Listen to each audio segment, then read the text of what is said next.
I'm talking to here. Yeah, you talking in there. See, we already done started. And then you talking in there, see?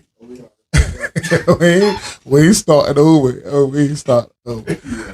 So it's easy. That's how easy it is. And I'm going to show you. I was nervous when I first started doing it. This is my 9th, 10th show. But I got used to it. So this is how it goes. All right. Good day, everyone. This is Coach Steve, another day with Full Court Dreams, the Underdawgs Voice. And our guest today is Jaylah King and her father, Armon King. Welcome to the show, guys. Thanks for having us. No problem. You like the little claps. I thank y'all guys for coming in, man. So I invited Jaylah. I want to talk about her story. First thing I'm going to ask you, because this is called Full Court Dreams, the Underdawgs Voice. So we try to let the underdogs and, the young ladies and also young men that play basketball or any sport talk about their journey and stuff. But on your Instagram page is Underdog Jaylah, right? Yep. So why did you use that name? I chose Underdog Jaylah because I felt that I was the underdog, because I feel like I work harder than the others, and I feel like I'm dedicated to to basketball. And choosing Underdog Jaylah made me work harder. Yeah, work harder. Because and that's what the underdog is all about. Mm-hmm. Working hard. Feeling though that you're putting in all the work and you're not really getting seen like you should and stuff like that. But trust me when I say sometimes it's good to be that. And just keep on putting your head down and just keep on working and just letting your game speak for itself. So sometimes it's really good for you to, be that underdog and have that underdog mentality so you can stay working and, let them keep on, let them keep on looking over you and stuff. You just keep working because somebody going to find you. Mm-hmm. You're going to get better. You're going to get better. You're young, so you're going to pick it up. So we're going to start with you, right? So with you, I understand you began playing basketball at the age of what, like 7? Yeah, 7. 7 years old. And you were playing with the boys? Yeah. All right. And what was that experience like? My experience was great. Playing with the boys made me work harder to beat the boys, because when I started, I was straight trash. Like, I never beat the boys. And straight trash. I was trash. So my commitment, I had to work each day I had to work on my game, I had to work on my craft, and I had to get better than the boys. And it paid off. Good. So, and that's incredible determination for somebody, not like that. They want to really compete with the boys. I mean, even when I was growing up, I was 14 playing with grown men. And that's how I got better. Basketball, playing with older kids. So then for that team, was your father the head coach? No. He wasn't the head coach? I think he was the assistant coach. Oh, he was assistant coach for that team. All right. So we're gonna talk to your father about this for a minute. You don't gotta put on the headphones, you can just go on the microphone. So as a father, you face a tough decision of having to play with the boys, right? So how was it? How was it for her? Like, based on your opinion. So we started with rec. I was the head coach of the rec team. Okay. So then me and this other guy decided to make a travel team. So we took a few kids from my team, a few kids from his team, and tried to put them together. I think it was COVID year, to be honest with you. Okay. So I didn't pick her originally, to play. I didn't think she was ready. It was her first year, got it. I think we went maybe halfway through a travel season. Mm-hmm. I pulled her up, and maybe like 2 games in, she started, a couple steals, little things. You can see little things popping out, right? Yeah. And it just kept getting better and better each game. I was like, hey, then she couldn't really she was one of them kids that ran so fast and it would bounce off the backboard so hard, right? So we started working, right? Slowing the steps down, and the next thing I know, she was Euroing. Every layup was a Euro. You know what I mean? I was like, hold up, we might got something here. And that's kind of how it went, man. And we she was on the team from there. Yeah. So was that a great line experience for you, Jaylah? It was. Go ahead. I'm sorry. Go ahead. Oh no, I was just going to ask you. Your father explained that you picked up stuff pretty fast. Is that natural for you, and not just in basketball, but in other things that you pick up stuff real fast? Yeah, I pick up stuff fast, but I'm not as good as it in the beginning. I have to work to get to it to be better. All right, that's good. I like how you keep on saying you got to work. You know what I mean? That's really important. So for the incredible determination for such a young age, your father being your coach, your lessons you learned, the profound lessons of resilience, because what I'm hearing is that you're all resilient, right? You're always going after it. So there came a turning point when you were finally given a chance to play with play because y'all team was kind of short on players and stuff, right? So and you ended up going off against the boys. Can you describe that day and how you felt? Yeah, that day I felt pretty good about myself. I was proud of myself because I got MVP of a boys. I was the only girl on the team, and I got MVP of a boys game. So I kind of felt special. So when I got the MVP, like none of the boys clapped. They were. Ain't that one? Ain't that one? She get a team. I ain't clap for her. We gonna clap for you. Look at that. There you go. We gonna clap for you. And that's how they be. And all that stuff. So we was like the girls team I got now, the little girls. So like last year was their first year ever playing like basketball. Majority of them, right?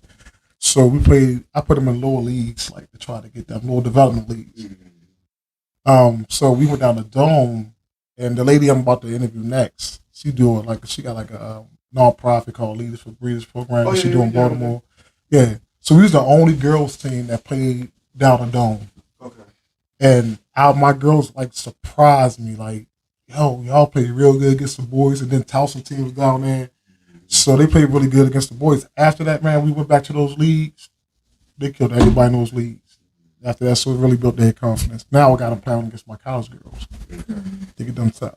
So, game changer, right?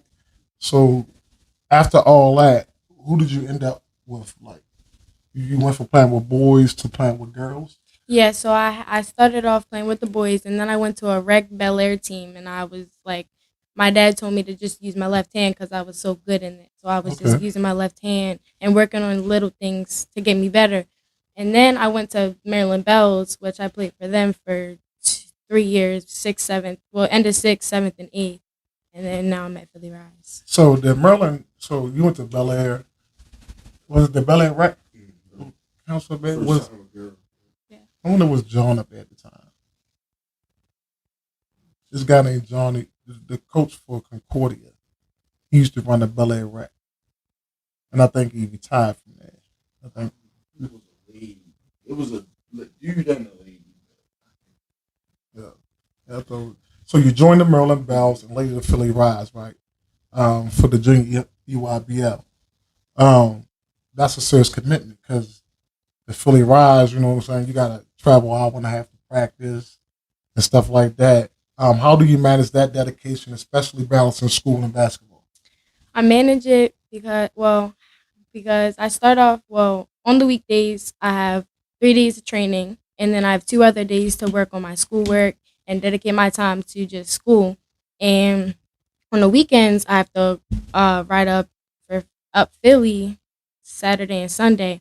So on the weekends, the weekends and the 3 days a week is when I go straight basketball. And then I have 2 other days in the week where where I focus on schoolwork. But if I have like a test or something, I would study in between like games or tournaments just to like So you can pass and get ready Yeah, for there you school. go. Cause I can't let my grades slip up. Oh no, you can't do that. You ain't playing. Let them grades slip up. You ain't playing. You ain't playing. But it sounds like you're ready because I was just thinking about it. If you had them habits now, that's the habit you got to have when you're in college. Because going to college is wake up in the morning, train, go to class, at the class, train some more, go to study hall, go to practice, go watch film. So when you're in college, like, I'm going to tell you, but you ain't going to have no life. Playing basketball going to be your life in college. You might could party here and there sometime, but basketball going to be your life in college because that's every day. That's every day, especially at a D1 school. I think I got a lot of girls in D2, D3, and AI schools. So it's the same, but it's not as demanding as it is for D1 schools. Yeah, it's not that demanding as it is for D1 schools. But I'm glad to hear that you're on that path of, really knowing how to juggle basketball and academics. Because academics come first. Because I tell them, if you get an academic scholarship, take it. Take that academic scholarship because they can't take it. You're the only one that can get rid of the academic scholarship.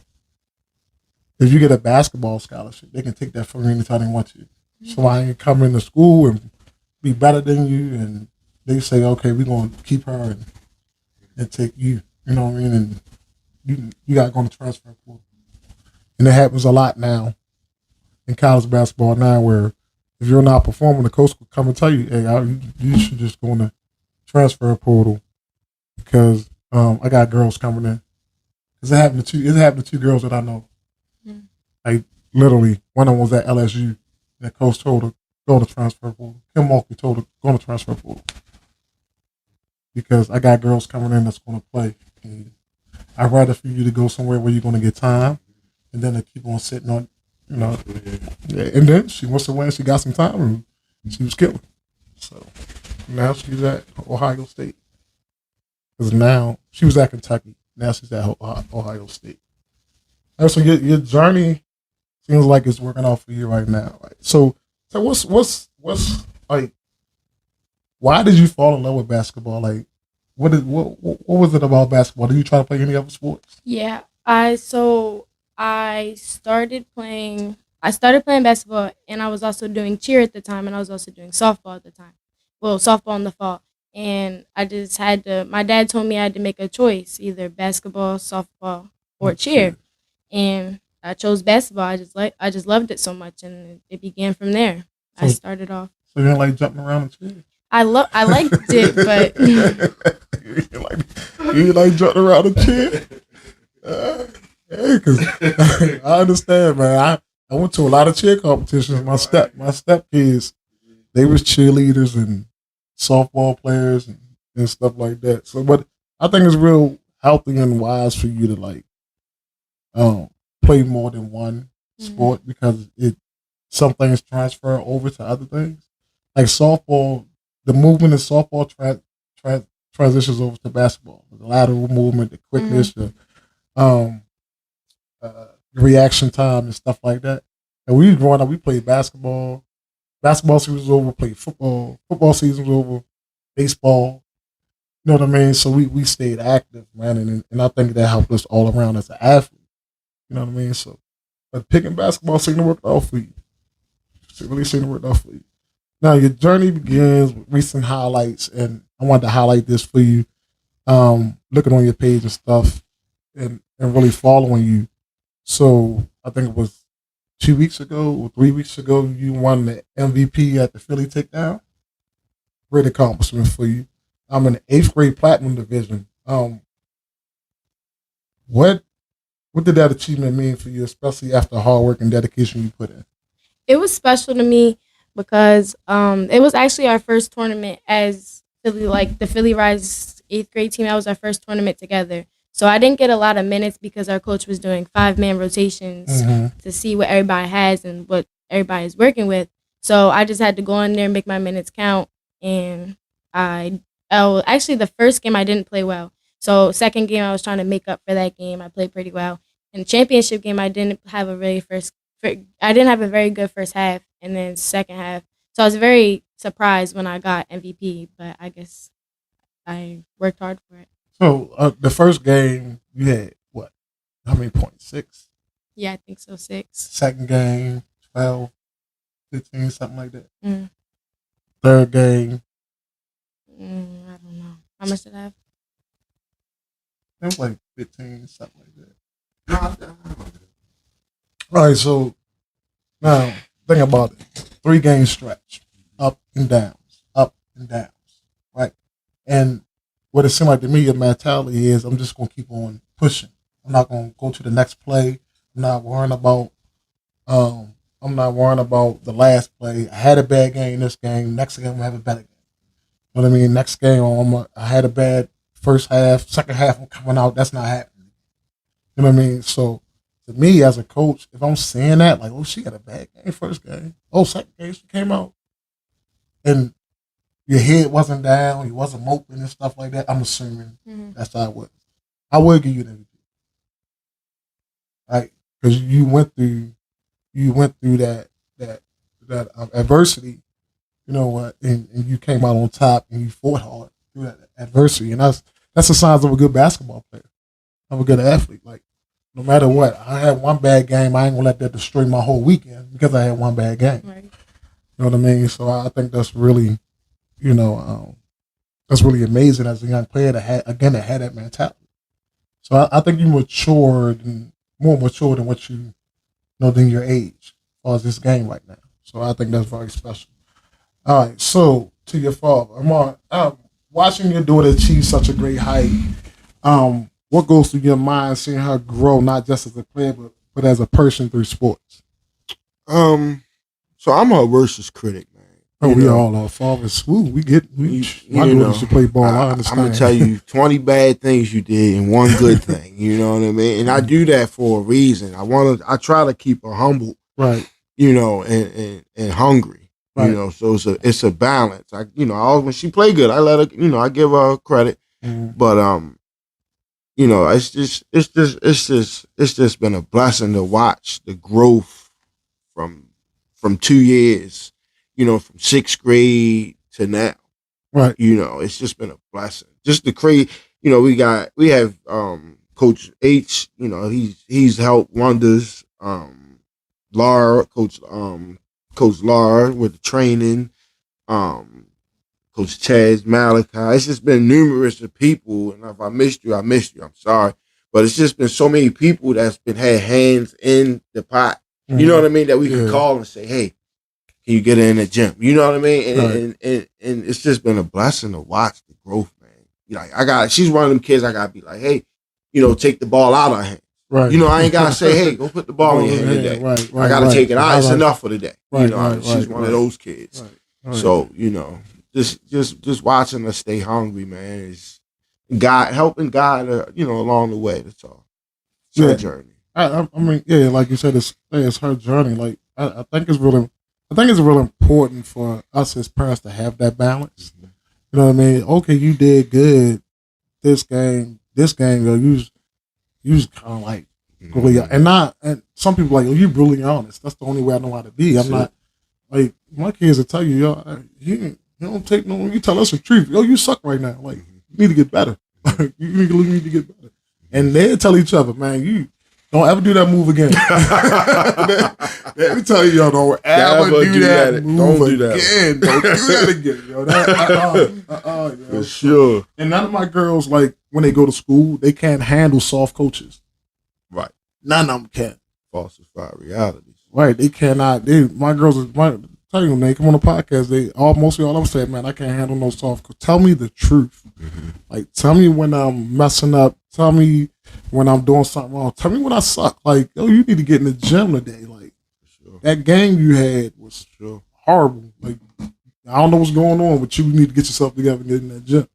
And I think that we do our kids a disservice or not tell them the truth. Absolutely. When we're a baby and they be like, well, you got to be a little different than, absolutely. Like, ain't nobody babying me when I was coming out. Let me come in the house to my mother and say, I got cut from the basketball team. My mother gonna say, I don't care. Like, didn't get better. You know what I mean? If you got cut, then get better. Which one we do? I'm not calling no coaching. What you call coach? What I'm calling coach for? Right. Like Michael Jordan, mother told him the same thing. He came home. Mine got cut from JD. Well, was the basketball go outside? You're gonna sit and sulk and cry. You're gonna go out there and get better to make the. So those examples, I think that we should tell our kids more than, oh well, let me go call your coach and see why you ain't get playing time. Let me go call your coach and see why you ain't doing this and see why what's going on. You this and that. I'm like, come to practice, and watch your kid, and that's going to explain to you why your kid is not getting what they need. They need to work harder. And I think a lot of people just like, oh, you just don't like my kid. You don't want to. No, every kid I ever coached, I love them to death. But if you're not working hard and you're not, giving me everything you got, why am I going to reward you? You know what I mean? Just work harder. And I will see that you're working hard and more playing time will come. So I really commend you as a father for, being truthful with your daughter and telling her when she's doing bad and telling her when she's doing wrong. So when y'all, after games, because this is what I, as a coach and as a parent, because I ask people sometimes. So who starts the conversation after the game? It depends, right? It depends. Right. I feel like if it's a good game, might be her, right? If it's a bad game, it's gotta be me. So when y'all get in the car after the game, you be silent. If you don't have a real good game, do you be silent? And what do you consider as a good game?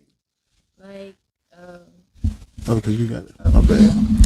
A lot of assists, not a lot of points, but like 7-10 points, a lot of assists, good defense, steals, but good body language, just an overall good game. So, man, look, I don't know who's been. You doing a heck of a job, because first thing she said, she didn't say a lot of points. She said a lot of assists. You know what I'm saying? Yeah. So she said a lot of assists, 7 to 10 points, and, defense. And I always tell people, if you know how to play defense, you'll stay on the floor with me. Offensively, anybody can make it bad. I can tell you, just stand in the corner. You get the ball, shoot the ball. Do not pass it. You're open. I want you to shoot. You're not a good passer. If you shoot the ball, you give your teammates a chance to get the rebound. If you pass the ball, it's going to be a turnover going the other way. So you're not that good on offense, but you're great on defense. So you're going to play the best player on defense, but when you catch that ball, you wide open, you better shoot. And that's it. And you get your 4 points a game, and you know what I mean? And you better shoot. But again, that maturity, I'm hearing that maturity of having a great game. So, great game. So, no points.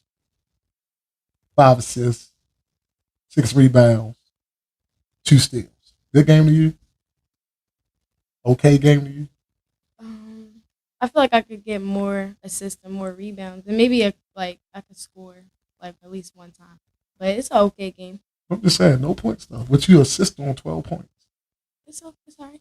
Oh, all right, I'll make sure you good. I got to win without a win. Yeah, with or without a win. Without a win, it don't really matter because you don't win. I mean, with the win, yeah, it's a good game. Without a win, you got to go get a bucket when you need a bucket. So I would be disappointed in myself if I didn't score. So you want to point guards that, if your team is struggling, right, and you've been kicking out assists all game, do you have that mindset that, all right, excuse me, it's time for me to take over? Mm-hmm. Yeah. Oh, you got to watch the film, coach. Film, yeah, coach. I mean, I see some stuff, right? So that's why I'm trying to see where I head at, because that's how I was. Beginning of the games, I wanted to pass to get everybody involved. We down, just give me the ball, get out the way, and I'm going to kill right now to get us back in the game. They're gonna double me. I'm gonna kick it out to you. Make sure you're hitting your shots. But right now, I gotta take over the game as a point guard. I gotta put all y'all in the right position right now. But I got 6 points. We down by 10. I'm about to drop 6 more. I'm about to score the next 6 points, yo. After I score the next 6 points, they're gonna start really focusing on me. So just make sure you're ready. And that's what I mean by taking over the team. Like, you putting your players in position to win the game. Like, yo, we down by 12, man. Coach, I'm about to take this over right now. Like, watch this, coach. Girl, I need you to be here, that. Yo, set the screen for me coming off the head. Boom. Oh, make sure you roll. Make sure you running in the screen, rolling off the screen. Mm-hmm. So stuff like that. I think that's what great point guards do. You know what I mean? They get in the huddle. They tell their team, well, we need to, we got to step this up. Defense, step it up. I think all that starts with the point guard because the point guard is the extension of the coach out on the court, and they got to be a full leader. And I see that. Like, I trust me, I seen some. I do my homework on people that I asked to come on this show. Mm-hmm. So I did my homework on you. So, and I think that you going to Mount Carmel next year? Yeah. You going with Taz? Mm-hmm. Good guy. Good guy. That's my man. Good guy. I think that's a good. I think he's doing a wonderful job at Mount Carmel. I think as far as building that team up over there. I think he's doing a wonderful job. Huh? You think? It's an early prediction. Early NCAA. You think y'all gonna win a conference? Yeah. Yeah, I don't bring no home. They I say it's gonna be Mount Carmel Pilates in the championship next year. Depending on what McDonough do. McDonough, huh? You think they done? They still got Autumn. She gone. Sitwell friends. She went to Sitwell. Are you serious? That's why me and Brad have got a conversation. But yeah, Autumn gone. I mean, they still got Jada, yeah. Maya, Ari. I mean, not Ari. Maya. They got a few pieces, but they ain't got that killer. They ain't got. Yeah, man, for sheesh. Two a killer. I done seen her kill St. Francis in 2 championships by herself. Like that. Like I was telling that point guard. Like, yo, they trying do it. Right, they trying to beat us. Oh no, she went fourth quarter. Put him on her back. She put him on that back. Fourth quarter. Both years. Yeah. Yo, we down? Oh no, we ain't losing this. And she just went off. And her game was like, so you know how poised. You know what I'm saying? Gosh. So you know how I think Juju was playing UConn, mm-hmm. and she wasn't hardly scoring until that fourth quarter. She was getting to the free throw line. So when they was playing St. Francis, that's how Autumn was. Autumn wasn't really scoring like that. When they came out, let me get you this free throw line. She started being more aggressive free throw line. Boom, boom, knocking them down. Boom, being more aggressive free throw. Yeah. That's how they won the game, man. She's a different beast, man. And they lose. They losing. They too big. Right. Kennedy and Ava. They gone. I don't think McDonough gonna be in that forefront this year. What? No. Mount Carmel. A lot returning. St. Francis gonna be there too. Yeah, that's gonna be your top 3. St. Francis, Pilates, Mount Carmel gonna make a bounce. Well, I think if our girls stay together, I think like Milan and they play varsity, didn't they? Milan they play. Yeah, because I'm the type of coach. Unless you are dynamic, like really dynamic freshman, I need you to play 1 year on JV. That's really because the people ain't understand it. They're like, yo, why you want to do them like dude? Because they got a whole team. Like our JV teams average 70 points a game. It was like a mini varsity team. So I'm like, let them grow together. I got 7 seniors, and this is my first year up at school. So I didn't really want to shake things up like that. Let those singers that been together that year, like let them finish. And then y'all come in next year, and now it's y'all. Yeah. You know what I mean? Y'all done played together a whole year, and people ain't understand that. Like, and I'm like, dude, I know I've been coaching for years. Like, I know what I'm doing. I know how to build teams in certain ways, and it'd be very detrimental to varsity if I put them on varsity. You know what I mean? And then they didn't really like gel with varsity like that. So it wouldn't have really been that chemistry wouldn't have been there. You know what I mean? So then one of them failed. One of the two talking about? I'll tell you about that when we get off there. Oh, Yeah, so. But this year, they come from bells. Yeah. But this year I'm expecting a lot of them. Yes. A lot from them. Like we still got decent juniors coming back. That's going to be singers this year. Can y'all beat Pikesville? Dude, we should have beat Pikesville last year. Only reason why we lost to Pikesville, and we was 18-5 last year. Okay. Out of those 5 games, all those 5 games, I had to discipline players, or they failed off the team. So that's the only reason why those teams beat us. Because I'm a discipline. If you don't come to practice, you ain't playing. Yeah, absolutely.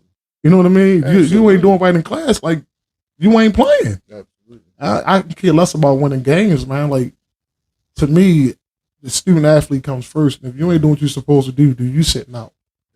Like you sitting out. I can't. Nope. You know, your attitude messed up. You sitting out. I don't do that. I don't care how mad you get. Like this ain't about you. Yeah. This is about the team. And if you really cared about your team like that, then you wouldn't be doing the stuff that you're doing. So sit your tail out. Yeah, so I think we're gonna be tough next year though. We got some pieces coming in. Okay. Some transfers coming in. Some transfers that came in last year that couldn't play. Because it was injured and stuff like that. But I really need a tough big girl. I mean, I need a tough big girl. We play a lot of small ball last year. Which helped us out, but I need a tough big like that's gonna go. And I think I got one coming in next year. My assistant coach was telling me about, but we'll see. I mean, small ball, I can deal with that as long as I got somebody that's fine. But a lot of my girls help rebound last year, right? So that's the only thing. That's one of our weaknesses, rebounds. So a lot of our girls help rebound last year. But so where you go from here? Like, so you going 9th grade next year? Yeah. All right. So you going to I'll come over my man Taz. Get that work in. Father think y'all gonna go.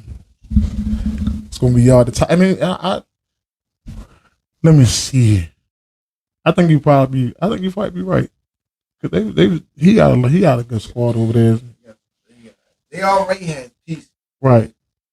Transfer portal. Yeah. She's the only freshman coming in. Oh wow. Right. Everything else is coming up. Transfer. Yeah. Right. We got the 6'6" from Uganda. Oh, okay. She already here. Wow. She already enrolled in school. Working out. Oh wow. Okay. All right, go ahead, Malcolm, stepping up. I hear you. All right, Taz. I hear you, Taz. I got you. I'm trying to get this girl from Kenya. Dude. I don't know how. And man, I'm trying to get this girl from Kenya, man. She said, "Can you help me with my pet?" She's 5'10", point guard, 15 years old. Yeah, I'm trying to get her. Oh, she like, Coach, I want to come to America to play basketball. Like, and she's good. Yeah, I'm trying to get her over here. I'm like, shoot, I'm supposed to be doing a podcast with her. She speaks French. So I'm trying to figure out how we're going to be able to translate all that. Yeah, stuff like that. So are you excited about next season? Yep. You want to work? You think role? How you think your role going to be coming, because you're the only freshman coming in, like your father said, you're the only freshman coming in. So you're going to have, sophomores and seniors that might be ahead of you right now. So two things I say that can happen. You can work, sit, and learn, right, and wait your turn. That's what really great athletes do. You're a freshman coming in. Usually in private schools, they don't have. Well, many of them don't have a JV team. In private school, because when I was in private school, I was recruiting for my varsity team, JV team. There was girls at the school, but I was still like work them up to build them, because I believe you cannot build a program if you don't have a JV. Or you're gonna be recruiting every single year. So still develop those girls on JV, because you never know what's gonna happen. Like you say, how your daughter, like from 6th grade to 8th grade, like worked and got better. If you got a girl coming in to your middle school and she's not that good right now, feel like you got 6, 7 girls in your middle school team, and they're not that good right now, but they're dedicated to work. put them on your JV team, like because you never know what's gonna happen. You never know what's gonna happen, and have somebody come in your JV coach and develop them. Have the middle school coach do the same thing that you're doing. So once they get up to your team, they know how everything works, stuff like that. So I think that's how you should build. So coming in as a freshman, how do you see your role being? I feel like I'm gonna just come in and have spurts and come in and give a couple assists, get a couple of points, and just change the game piece. Oh, sorry. Go ahead. Say that again for me. I'm just gonna come in, I'm gonna just change the game pace, give a little assist, give a little bucket. So just come in and change the game. All right. Okay. All right. So, anything else? What you got coming up as far as AAU? I think in a couple weeks we are in Atlantic City. Yeah, Atlantic City. Session 2 next weekend. Session 2. I'm sorry. Oh, you good? Next weekend. So where y'all go at next weekend? Atlantic City. Philly next week. Philly Expo Center next weekend in Atlantic City. You gonna have to talk. That's what I'm telling you. You're gonna have to talk. It's you. Go ahead. Philly Expo Center next weekend, session 2. All right, so y'all don't got nothing this weekend? This weekend, no, we have practice. Oh, all right, because I've been spooking up this weekend. Yeah, that mayhem thing this weekend. So you got Philly Expo. Like, how many sessions y'all have? Have we had so far? How many sessions do y'all have? 4? Yeah. 4 sessions. So tournaments all together. How many do y'all play all together? Cause I know Maryland Bells trying to play like 80 games. Played a lot. They played the NBA schedule. They was playing the NBA schedule. I was like, yo, what's the name? I'm like, what? Like, did you play in that winter series? Yeah. I was in winter series. I never really played in the winter series. No, I ain't never take my middle school teams to the winter series. Cause I tell, like, for me, I don't like my girls to be around me all year. I'm like, yo, after July, summer, go break, go play with somebody else. I mean, you're in middle school about to start. Go play with your middle school team and get ready for them. I see you whenever. Like, I don't bother my girls in the wintertime when they're in school and stuff like that. I don't do nothing else. Especially now that I coach high school. I tell them, go either play another sport, work on your skills, all that stuff, especially July. So from July to August, I don't really bother them. Like, school start, I got them because they at my school now. So most of my middle school girls are at my school, at Deer Park. So that's going to be my feeder for my high school. So I work with them, but other than that, nothing else, nothing. So how do you see your journey after? All right, so what's your top 5? First, we're going to do this. Who's your top 5 players? Women basketball players in college right now. Top 5. Top 5 college players. Speaking to the mic, too. Juju Watkins. Is this the order, like number 1, number 2, number 3, number 4, number 5? What's the order like? Yeah, I guess Juju. That's number 1. Anna. Okay. Notre Dame. Paige. Okay. Angel. Okay. Oh, Angel gone. So Angel gone. Yikes. You don't like Jada? Oh yeah, Jada from Arizona. And yeah, Jada. Her and Juju used to battle when what's her name, bro? Yeah. Yeah.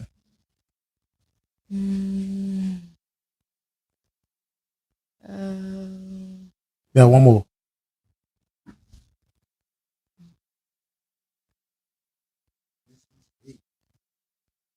What's the girl? Zoe Griffin used to stay?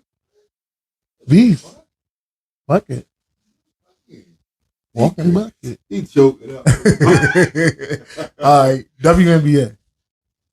I don't watch that. You don't watch WNBA? Why? All right, so you got Caitlin going, you got Angel going, you got a real good class going. I'm gonna watch it this year. Oh, okay. This is. I ain't watching this year. All right, so if there was any basketball player that you can train with for a day, female, who would it be? Juju. Juju. Oh, yeah, she's different.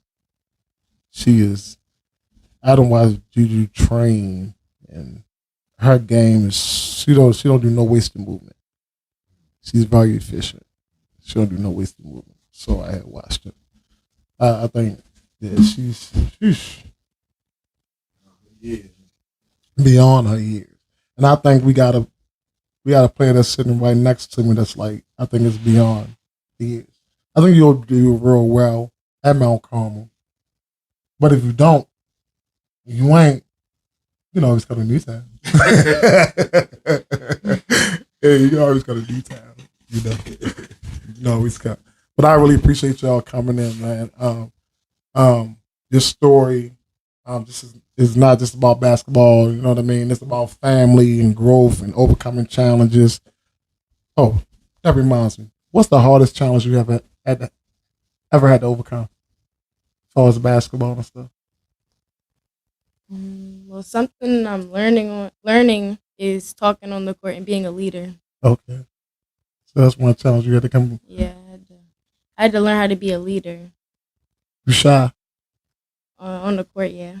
It's hard to get these players to talk on the court, man. And I'm telling you, if you get better at that, because you will again defense and you talking on the court, you will never come off the court. You will never come off the court. I'm telling you. Yeah, that's one thing. I had a girl.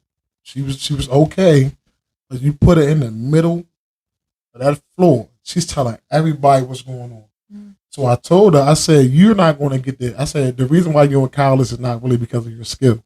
It's because when they looked at your film, that's what voice they heard. They heard yours. When you was in practice with them, they heard your voice telling everybody what to do. That's why you're playing basketball in college. You just got to get your skills better. Well, she could shoot. She could shoot her tail off. But she was a little slower than everybody else. But her main thing was her voice. She told everybody, yo, watch out for the screen, man. Cut it coming through, man.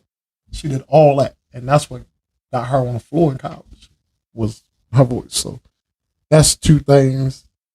Again, with your age and your maturity, is like you ain't come in and say, well, I gotta work more on my ball handling, I gotta work more on my, you said I gotta work more on becoming a leader and talking more on the floor.